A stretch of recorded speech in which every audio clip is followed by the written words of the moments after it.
Hola, mi nombre es Valeria Neri Frías, soy del grupo 113 y hoy voy a hablar respecto a la iconoclasia. Hablaré un poco acerca de su historia, pero me voy a basar muy específicamente en las manifestaciones feministas o el movimiento feminista. La iconoclasia es una expresión griega que significa ruptura de imágenes. Es la deliberada destrucción dentro de una cultura de sus íconos, símbolos o monumentos religiosos. Anteriormente la iconoclasia era más que nada apoyada por las personas protestantes.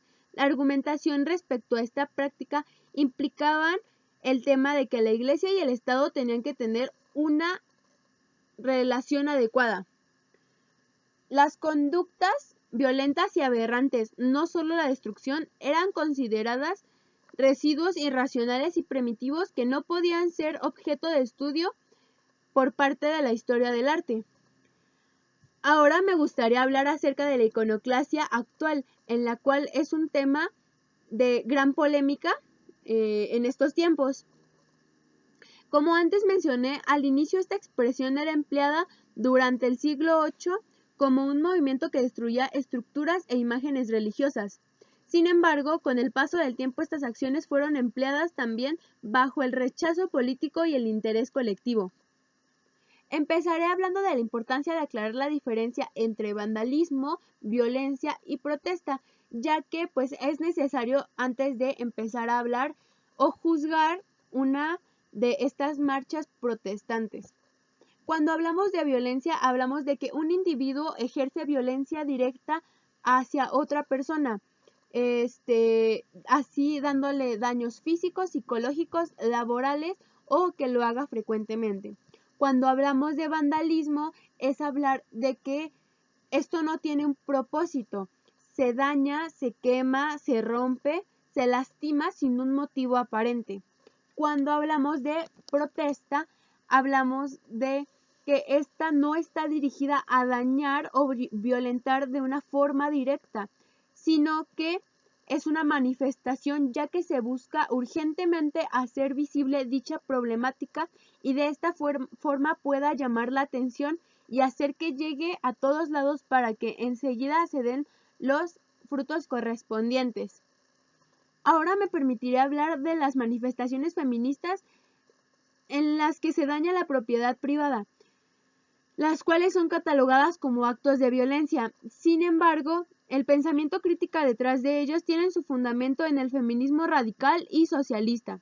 Se vandaliza a las sucursales de grandes corporaciones capitalistas que mercantilizan al ser humano y a la naturaleza. Se pintan monumentos porque son bienes culturales que dejan de representar valores democráticos cuando la voz de la mitad de la población está siendo silenciada.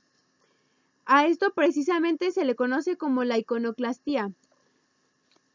Las protestas feministas son una forma de expresión válida ante la cruda realidad de gobiernos que ponen en tela de juicio diariamente los testimonios de niñas y mujeres. Sin embargo, no se debe asociar el feminismo con el desprecio al sexo masculino, que se le conoce como la misandría. Lo que se busca es abolir las prácticas machistas que fomentan el sistema patriarcal. Los crímenes de odio y constante acoso reflejan una realidad que es que las mujeres aún son víctimas de la opresión social, cultural, política y económica, por lo que se ven en la necesidad de alzar la voz mostrando sus inconformidades y poder concientizar al Estado y a la sociedad. Estas manifestaciones que arremeden contra los monumentos y espacios públicos son los resultados de la indiferencia social ante los intentos de manifestaciones pacíficas y artísticas, ya que estas recibieron burlas, memes, parodias, entre otras cosas. Se han intentado manifestaciones pacíficas, se ha buscado el diálogo con el gobierno, se han levantado denuncias ante agresiones y feminicidios y lo único que se ha obtenido son negligencias policíacas y violencia hacia las víctimas sobrevivientes, haciéndolas culpables de lo que les pasó al decir que ellas provocaron a sus agresores. Es indignante que a la gente le importen más los monumentos que miles de personas, mujeres, niñas y jóvenes mueran o sean violentadas día con día. El concepto que los mexicanos tienen de las mujeres es tenerlas tranquilitas y calladitas, y por eso les molesta que haya un empoderamiento. Pero si no hay manifestaciones, no le dan importancia. Ahora, para finalizar esto, la pregunta del millón, ¿qué logran con esto? Hay ocasiones en las que estas protestas han tenido un éxito, y aquí daré uno de estos ejemplos, desde años anteriores hasta la actualidad.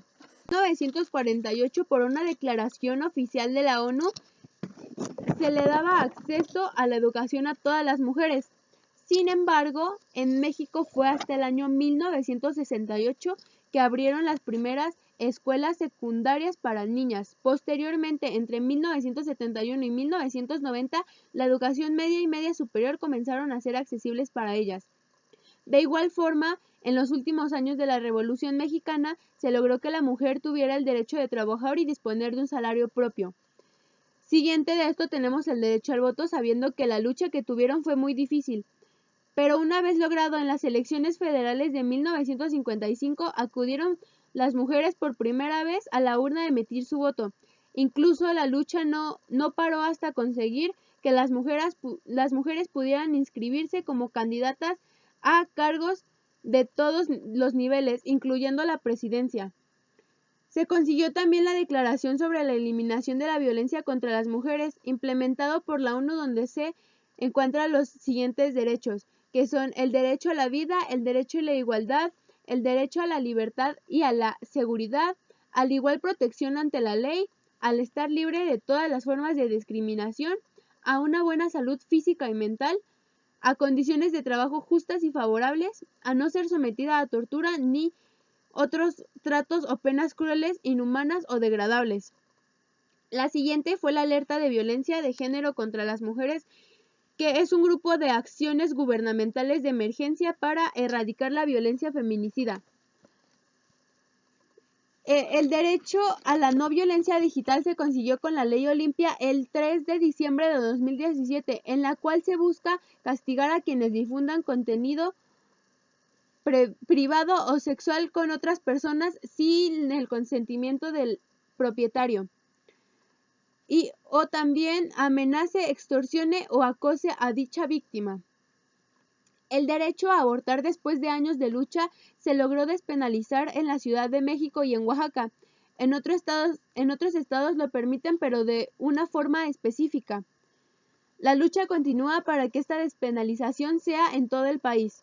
El derecho a la protección de datos de víctimas de feminicidio se da mediante la ley Ingrid, que se aprobó en mayo del 2020, que consta de evitar filtraciones por parte de servidores públicos de imágenes, audios o videos del lugar del crimen y de cadáveres.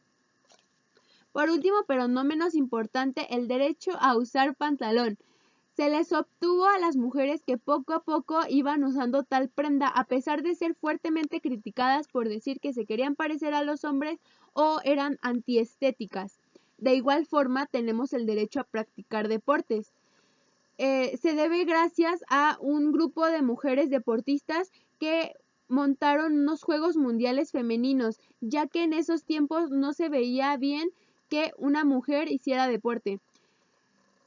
Año con año se fueron sumando participantes a esta iniciativa, lo que logró que la COI les permitiera participar en las Olimpiadas.